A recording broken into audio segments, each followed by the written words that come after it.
Hello guys, मैं हूँ आंचल। Story with आंचल में आपका स्वागत है। मैं आपके लिए लेके आई हूँ ईवीएस के कुछ इम्पोर्टेंट नोट्स अपने हाथ से बने हुए, जो आपको सीटैट, टैट या किसी भी एग्ज़ाम में टैट से रिलेटेड आपको बहुत यूज़फुल होंगे। तो हम स्टार्ट करते हैं। असम में क्या होता है, एक बिहू का त्यौहार मनाया जाता है जो कि चावल की कटाई पे बनाया जाता है। 14 या 15 जनवरी को, आप लिख रखा है 14 या 15 जनवरी, 14 या 15 जनवरी को ही मनाया जाता है। इसमें पहला दिन उरू का होता है। इसमें अस्थायी छप्पर भेला घर बनाया जाता है। यहाँ ओस, अमन, बोरा ये कुछ चावलों की किस्में हैं। आते हैं हम दूसरे टॉपिक पे, जिसमें है पक्षी। पक्षी के बारे में क्या आता है कि मैना झटके से गर्दन आगे पीछे कर सकती है। मैना जो है वो झटके से गर्दन अपनी आगे पीछे कर सकती है। उल्लू अपनी गर्दन 360 डिग्री पीछे तक घुमा सकते हैं।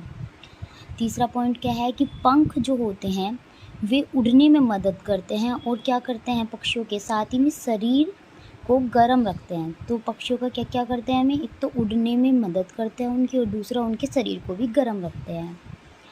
और अगर पंख झड़ते रहते हैं तो समय समय पर नए पंख आ जाते हैं।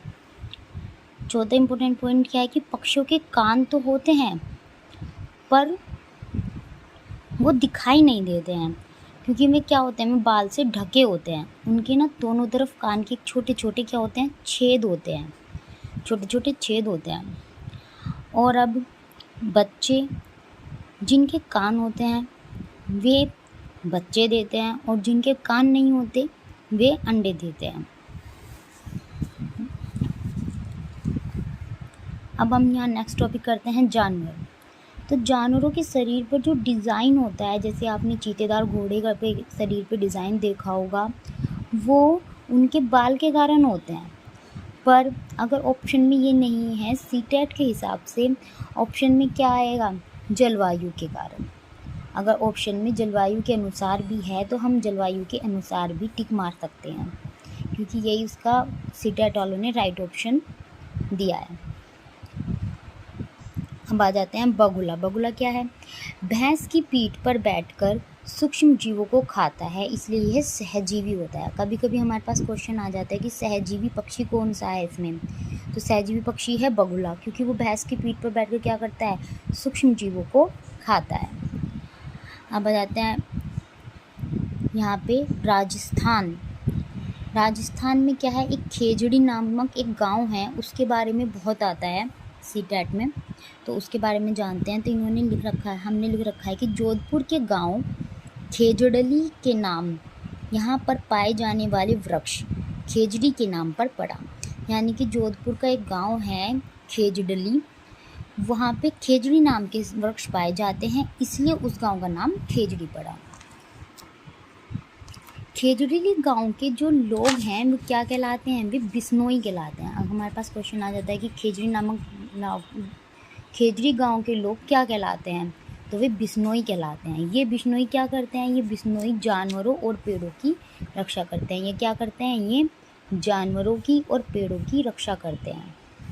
खेजड़ी वृक्ष रेगिस्तान इलाकों में पाया जाता है। रेगिस्तान इलाकों में कौन सा वृक्ष पाया जाता है, खेजड़ी। क्यों, क्योंकि इसे ज़्यादा पानी की आवश्यकता नहीं होती है, और इसकी पेड़ की छाल दवा के काम में आती है। इसकी लकड़ी में क्योंकि कीड़े नहीं लगते हैं, और इससे फलियां प्राप्त होती हैं, जिससे सब्जी बनती हैं। 300 साल पहले इसकी लकड़ी से घर बनाए गए थे यहाँ पर। अब आ जाते हैं हम बिहार। बिहार में क्या है, अनीता स्टार गर्ल। एक स्टार गर्ल के बारे में बहुत क्वेश्चन आने लगे हैं आजकल। उसमें है कि अनीता नाम की एक लड़की है जो कि स्टार गर्ल है, वो मुजफ्फरपुर से बिलोंग करती है, क्योंकि इसने अपने बल पर स्कूल पहुंचकर अपनी ज़िंदगी को बदला। स्टार गर्ल क्या है, स्टार गर्ल वो हैं जिन्होंने अपने दम पर अपनी ज़िंदगी को बदलते हैं, उन्हें स्टार गर्ल का नाम दिया गया है। और अनीता जो है वो बिहार के मुजफ्फरपुर से बिलोंग करती है, जो कि एक स्टार गर्ल कहलाई गई है। अब यहाँ पे लिखा हुआ है RTE। RTE का मतलब तो आप समझते हैं, right to education. Right to education 2009 में राइट टू एजुकेशन आया। इसमें क्या था, इसमें 6 से 14 साल के बच्चों को मुफ्त और अनिवार्य शिक्षा दी जाने का प्रावधान है। अब यहाँ हम बात करते हैं मधुमक्खी की। तो मधुमक्खी मुजफ्फरपुर कहाँ है, बिहार में। मुजफ्फरपुर में लीची के बहुत पेड़ हैं। और लीची के पेड़ का मतलब क्या है, यहाँ पे लीची के पेड़ के बारे में क्यों बताया गया है, क्योंकि लीची के पेड़ से क्या होती है, मधुमक्खी जो है, मधुमक्खी आकर्षित होती हैं। ये मधुमक्खी को आकर्षित करते हैं। मुजफ्फरपुर के लोग मधुमक्खी पालन करके अपनी जीविका चलाते हैं।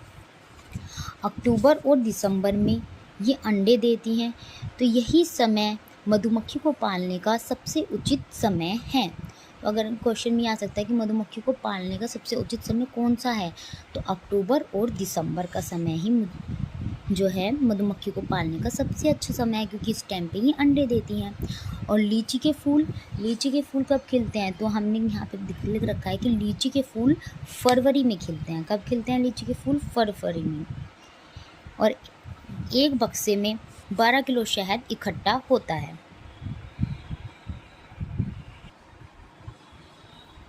एक बक्से में 12 किलो शहद इकट्ठा होता है। हर छत्ते में एक रानी मधुमक्खी होती है। छत्ते में बहुत सारी एक नर मधुमक्खी भी होती है और बहुत सारी मजदूर मधुमक्खी होती हैं। एक मिनट गाइस।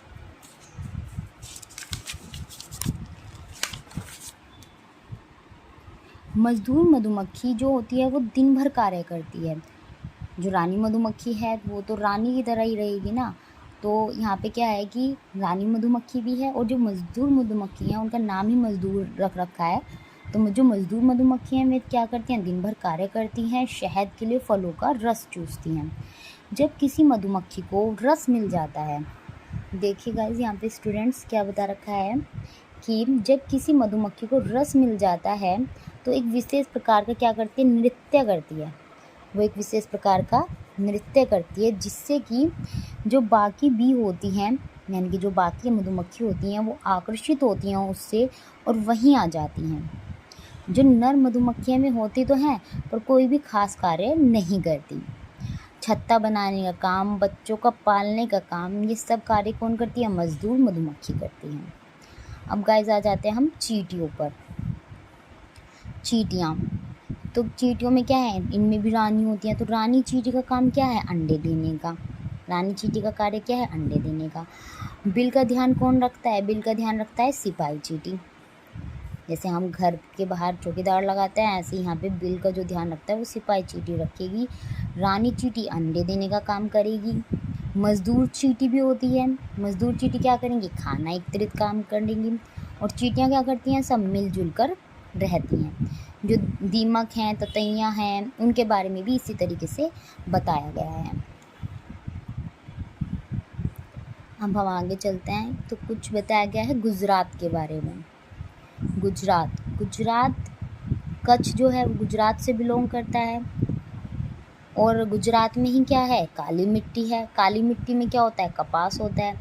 यहाँ पे सारी चीज़ें इसलिए दी गई हैं ताकि सब चीज़ों को आप एक दूसरी चीज़ों से रिलेटेड कर सकेंगे। गुजरात में क्या है, कच्छ है, काली मिट्टी गुजरात में पाई जाती है। और काली मिट्टी में सबसे ज़्यादा क्या होता है, कपास होता है। ठीक है। गांधीधाम भी गुजरात है। गांधीधाम से कच्छ तक क्या चलती है, अब ट्रेन चलती है। मडगांव कहाँ है, मडगांव गोवा में है। और गोवा में क्या है, गोवा से केरल के बीच 92 सुरंग और 2000 पुल हैं। ये सब कुछ NCERT की बुक से लिया गया है। तो उसमें बुक में जो जो चीज़ें दे रखी थी जिस टाइम पे, वे सारी चीज़ें यहाँ पे मैंने लिख रखी हैं। तो स्टूडेंट्स, गोवा से केरल के बीच 92 सुरंग हैं और 2000 पुल हैं। यहाँ पे कुछ आगे उन्होंने दे रखा था कि वलियम्मा किसे कहते हैं, मलयालम में माँ की बड़ी बहन को जो है वलियम्मा कहते हैं। और चिटप्पन पिता का जो छोटा भाई है, यानी कि हमारे उसमें चाचा, उसे क्या कहते हैं, चिटप्पन। और चाची को क्या कहेंगे, कुजम्मा।